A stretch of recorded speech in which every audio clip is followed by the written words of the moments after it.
প্রিয় মৎস্য খামারে ভাই বন্ধুগণ, আসসালামু আলাইকুম। তো আশা করি সকলেই ভালো এবং কি সুস্থ আছেন। তো বরাবরের মতো আপনাদের মাঝে আবারও একটি নতুন ভিডিও নিয়ে হাজির হলাম। তো আপনারা ভিডিওর স্ক্রিনে যে মাছগুলো লক্ষ্য করতে পারছেন, এগুলো হলো গিয়ে অরিজিনাল দেশীয় জাতীয় শিং মাছ।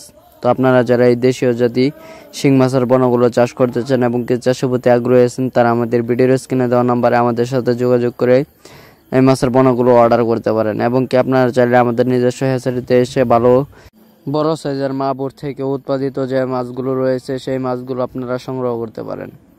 এবং কি আমাদের কাছে রয়েছে দেশি মাগুর, রুই, কাতল, গুলশা, ট্যাংরা, পাবদা, আইড়, বল, চিতল, থাইপাঙ্গাস, অরিজিনাল টাইগার জাতীয় মনোসেক্স, তেলাপিয়া সহ দেশীয় ও বিদেশি নানা জাতীয় মাছের রেণু অপনা।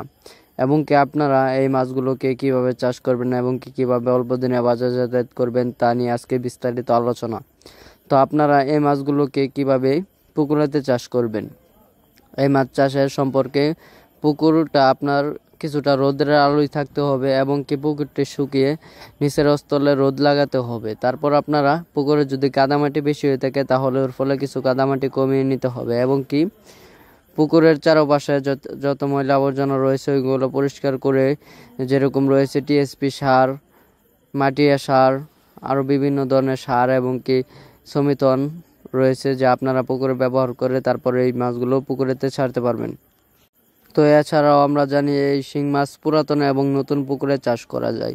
এই মাছ আপনারা যে কোনো জলাশয় এবং কি যে কোনো পুকুরে চাষ করতে পারবেন। এবং কি এই মাছের বাজার চাহিদাও রয়েছে অনেক এবং কি বাজারে এই মাছের বেশ মূল্য পাওয়া যায়। তাই এই মাছ চাষ করে অনেক চাষি ভাইরাই ভালো একটা মুনাফা আয় করতে পেরেছেন এবং কি আপনিও চাইলে এই মাছ চাষ করে সফলতা আয় করতে পারবেন।